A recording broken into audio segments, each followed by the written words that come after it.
Hi, welcome in. Day 21, Ecclesiastes, experience of futility. Unlike the animals who seem quite content to simply be themselves, we humans are always looking for ways to be more than or other than what we find ourselves to be. We explore the countryside for excitement, search our souls for meaning, shop the world for pleasure. We try this, then we try that. The usual fields of endeavor are money, sex, power, adventure, and knowledge. Everything we try is so promising at first, but nothing ever seems to amount to very much. We intensify our efforts, but the harder we work at it, the less we get out of it. Some people give up early and settle for a humdrum life.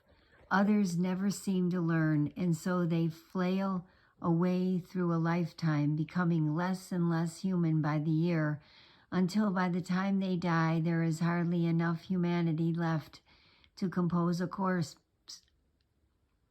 Ecclesiastes is a famous, maybe the world's most famous witness to this experience of futility. The acerbic wit catches our attention. The stark honesty compels notice. And people do notice. Oh, how they notice. Non-religious and religious alike notice. Unbelievers and believers notice. More than a few of them are surprised to find this kind of thing in the Bible. But it is most emphatically and necessarily in the Bible in order to call a halt to our various and futile attempts to make something of our lives so that we can give our full attention to God, who God is, and what he does to make something of us. Ecclesiastes actually doesn't say that much about God. The author leaves that to the other 65 books of the Bible. His task is to expose our total incapacity to find the meaning and completion of our lives on our own. Smoke, nothing but smoke. That's what the quester says. There's nothing to anything. It's all smoke. What's there to show for a lifetime of work?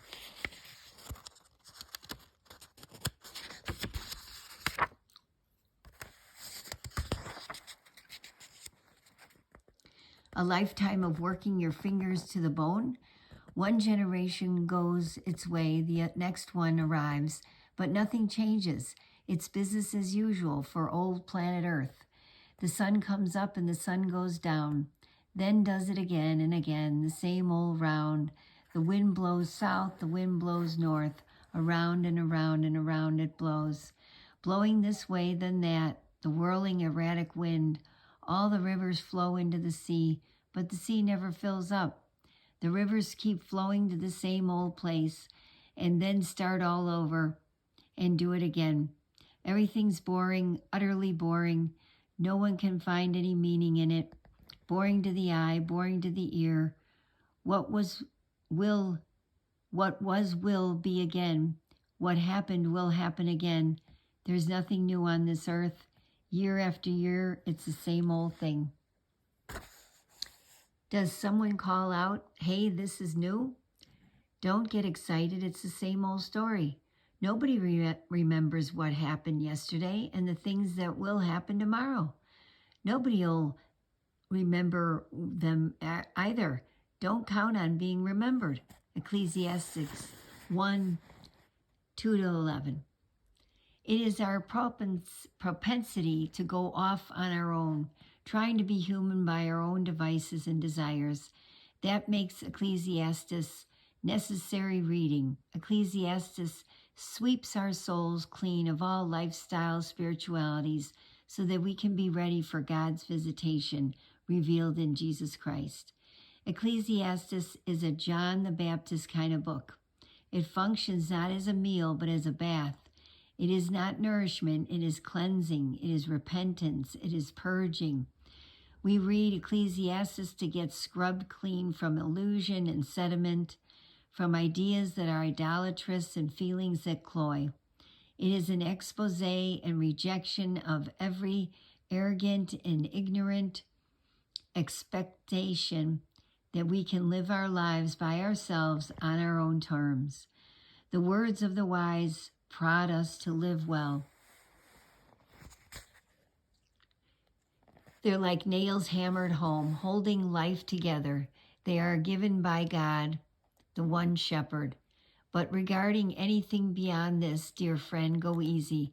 There's no end to the publishing of books, and constant study wears you out, so you're no good for anything else. The last and final word is this: fear God, do what he tells you, and that's it. Eventually, God will bring everything that we do out into the open and judge it according to its hidden intent, whether it's good or evil. Ecclesiastes 12:11-14. Ecclesiastes challenges the naive optimism that sets a goal that appeals to us and then goes after it with gusto, expecting the result to be a good life. The author's cool skepticism, a refreshing negation to the lush and seductive suggestions swirling around us, promising everything but delivering nothing, clears the air. And once the air is cleared, we are ready for reality, for God.